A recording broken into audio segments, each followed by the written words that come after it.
नमस्कार, मेरा नाम है डॉक्टर पूरू धवन और आज इस वीडियो में हम बात करने वाले हैं फास्फोरस के बारे में कि फास्फोरस अगर आपके खून में मात्रा में ज़्यादा है, तो किस तरह से नुकसान पहुँचा सकता है एक किडनी फेलियर पेशेंट को। फास्फोरस को कंट्रोल करना एक किडनी फेलियर पेशेंट में ज़रूरी होता है। बहुत ज़रूरी नहीं, बस ज़रूरी होता है। क्यों? क्योंकि अगर फास्फोरस की मात्रा आपके ब्लड में ज़्यादा है, तो ये एक किडनी फेलियर पेशेंट की लाइफ में कॉम्प्लिकेशन पैदा कर सकता है।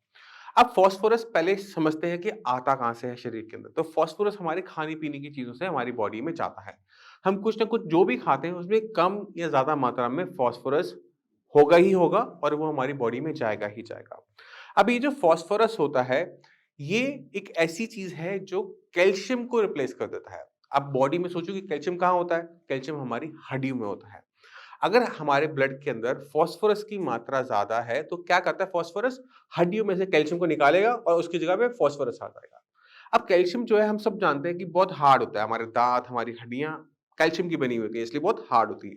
बट जो फास्फोरस होता है ना, वो बहुत सॉफ्ट होता है। अगर आपकी हड्डियाँ जो हार्ड हैं, सॉफ्ट होनी शुरू हो जाएँगी, तो क्या देखने को मिलेगा? हड्डियाँ वीक हो रही हैं, वो बेंड हो रही हैं, जल्दी फ्रैक्चर हो जाएँगी, आप कहीं ठोकर खाओगे और हड्डी टूट जाएगी क्योंकि वो कैल्शियम कम है उसमें और फास्फोरस ज़्यादा है। तो एक किडनी फेलियर पेशेंट को अपनी हड्डियों की हेल्थ को ठीक रखने के लिए फास्फोरस को बॉडी में कंट्रोल करना पड़ता है। तो आप इसे कंट्रोल कैसे कर सकते हैं, वो भी जान लेते हैं। फास्फोरस को कंट्रोल करने का पहला तरीका है कि जिस चीज़ के अंदर फास्फोरस ज़्यादा है, उसे खाओ ही मत। जब ना हमने ज़्यादा फास्फोरस चीज़ खाई नहीं, वो बॉडी में ज़्यादा जाएगा नहीं और कैल्शियम को रिप्लेस नहीं कर पाएगा, पहला तरीका। अब फास्फोरस किन खाने-पीने की चीज़ों में ज़्यादा होता है, वो मैं आपकी स्क्रीन पे रख रहा हूँ।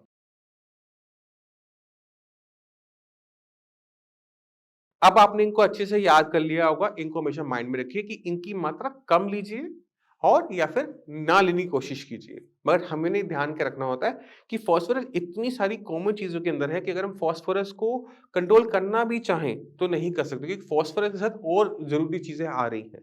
अगर हम उस चीज़ को पूरा बंद कर देते हैं, तो जो ज़रूरी चीज़ें आ रही हैं, वो भी बंद हो जाएँगी, जैसे बाकी विटामिन एंड मिनरल्स। तो कुछ हद तक तो हम काम कर सकते हैं बट कंप्लीट फास्फोरस का इनटेक बंद नहीं कर सकते। तो दूसरा सबसे बड़ा रास्ता हमारे पास बचता है कि फास्फोरस बॉडी में तो जा रहा है बट हड्डियों तक ना पहुंचे। उसका तरीका होता है वो है फास्फोरस बाइंडर्स। ये मेडिसिन्स होती हैं जो हमें खाने के साथ साथ खानी होती है, खाने के बाद या खाने के बीच में खाई जाती हैं। और ये खाने में जो फास्फोरस है उसे खून में नहीं पहुंचने देता, क्योंकि खून में अगर वो पहुंच गया तो वो हड्डियों तक पहुंचेगा। बट अगर वो हमारे पेट की नली जो है उसी में ही रह जाए और स्टूल के रास्ते बाहर हो जाए, तो ब्लड में ना जाने की वजह से हड्डियों को नुकसान नहीं पहुंचा पाएगा। इसी वजह से जितने भी किडनी फेलियर पेशेंट होते हैं वो फास्फोरस बाइंडर्स ले रहे होते हैं, जो सेल्वामर के नाम से आता है और इसके और भी ब्रांड नेम्स होते हैं। अब सवाल ये उठता है कि हमारी बॉडी में फास्फोरस की वजह से नुकसान हो रहा है तो हमें क्या महसूस होगा? कुछ ना कुछ तो महसूस होगा। तो अगर हमारी हड्डियाँ वीक हो रही हैं तो सबसे पहले ही दिक्कत आती है वो है पेन। कि आपकी बॉडी में पेन महसूस होना शुरू होगा, खासकर कहाँ? हड्डियों में। अब हड्डियों में जब पेन होता है ना, उसको ना लोग समझ नहीं पाते कि हड्डी में हो रहा है, मांस पे हो रहा है, क्योंकि हड्डी है, हड्डी के ऊपर मांस लगा हुआ है। अब हम कैसे इसको जज करें कि ये हड्डी का दर्द है, मांसपेशी का दर्द है? तो एक सिंपल सा तरीका है जानने का। अगर मैं किसी चीज़ को दबा रहा हूँ और वो दर्द मैंने ऐसे दबाया, आराम से दबाया और दर्द मेरा बढ़ रहा है, तो वो हड्डी का दर्द है। अगर मैं किसी चीज़ को दबा रहा हूँ, हीट अप्लाई कर रहा हूँ और दर्द में आराम आ रहा है, तो वो मांसपेशी का दर्द है। तो अगर आपकी कमर में दर्द हो रहा है, किसी को बोलो मेरी कमर दबा दे, हल्के हाथ से, दोनों हाथ से। अगर दर्द देख रहे हो कि जैसे-जैसे प्रेशर बढ़ रहा है, दर्द बढ़ रहा है, तो वो हड्डियों का दर्द है। इसका मतलब ये है कि आपको फास्फोरस बाइंडर लेने पड़ेंगे और हड्डियों को मजबूत करने के लिए कैल्शियम भी लेना पड़ेगा और कैल्शियम को हड्डी पे चिपकाने के लिए विटामिन डी भी लेना पड़ेगा। तो आप समझिए कि अगर आप चाहते हैं कि इतनी कॉम्प्लिकेशन ना हो, इतनी मेडिसिन ऐड ना हो, तो पहले ही फास्फोरस को बाहर कर दो या फास्फोरस कम जिनमें हो वो आइटम को आप इनटेक करो। अब हम जब किडनी फेलियर पेशेंट में पेन देखते हैं तो उसकी कुछ लोकेशंस हैं जो आपको पता होनी चाहिए जहाँ पर आप उसको जज कर सकें। पहला है बैक, क्योंकि हम उठ रहे हैं, बैठ रहे हैं, सब कुछ हमारी कमर के बल पे हो रहा होता है। तो अगर कमर दुख रही है तो कहीं न कहीं बॉडी के अंदर दिक्कत चल रही है, चाहे वो कैल्शियम की कमी हो, चाहे वो फास्फोरस का ज़्यादा होना हो। दूसरी जो जगह है जहाँ पर हमें दर्द सबसे ज़्यादा महसूस होता है, वो है घुटने से लेकर एड़ी के बीच में, जिसे हम शिन बोन कहते हैं। अगर शिन बोन में आपको पेन हो रहा है, तो कहीं न कहीं यही दिक्कत हमें देखने को मिलेगी। तो अगर आप किडनी फेलियर के पेशेंट हैं, बॉडी में पेन बना हुआ है, तो जज कीजिए पहले वो हड्डी में है या नहीं है। अगर वो हड्डी में दर्द हो रहा है, तो फास्फोरस बाइंडर ऐड कीजिए मेडिसिन के अंदर। दूसरा काम आपने क्या करना है, कैल्शियम सप्लीमेंट ऐड करने हैं। बट कैल्शियम सप्लीमेंट को हड्डी पर चिपकाने के लिए, जैसे मैंने पहले बताया, विटामिन डी का सप्लीमेंट भी लगाना है। तो ये तो बात हो गई फॉस्फोरस की। फिर भी आपके माइंड में कोई भी डाउट हो, कुछ भी पूछना चाहते हो कि किस तरह से हम क्रिएटिनिन को डाउन कर सकते हैं, किस तरह से हम यूरिया को डाउन कर सकते हैं, किस तरह से अपने जीएफआर को बढ़ाकर हम एक नॉन कॉम्प्लिकेटेड लाइफ आराम से जी सकते हैं।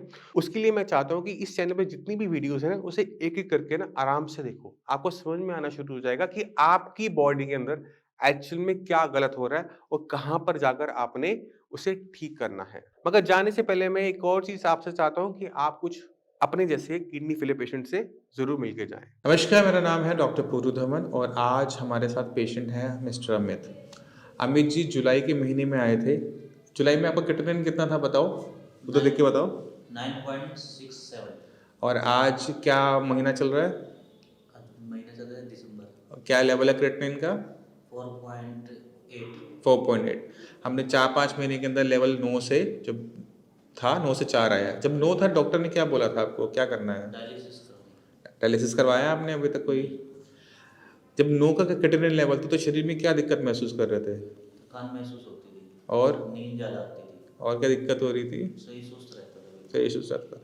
जब शरीर में बहुत ज़्यादा क्रिएटिनिन यूरिया लेवल बढ़ जाते हैं तो बॉडी में अलग अलग टाइप के सिम्टम आते हैं। नींद आना ज़्यादा, नींद बिल्कुल चले जाना, खुजली होना, जैसे आपको खुजली थी आप बता रहे थे, थकावट होना, ये सारे बढ़े हुए क्रिएटिनिन लेवल यूरिया लेवल के सिम्टम होते हैं। जैसे जैसे खून साफ होता रहता है वैसे वैसे सिम्टम चले जाते हैं। अभी कोई सिम्टम महसूस कर रहे हो? नहीं, अभी कोई दिक्कत? नहीं, कोई दिक्कत नहीं हो रही।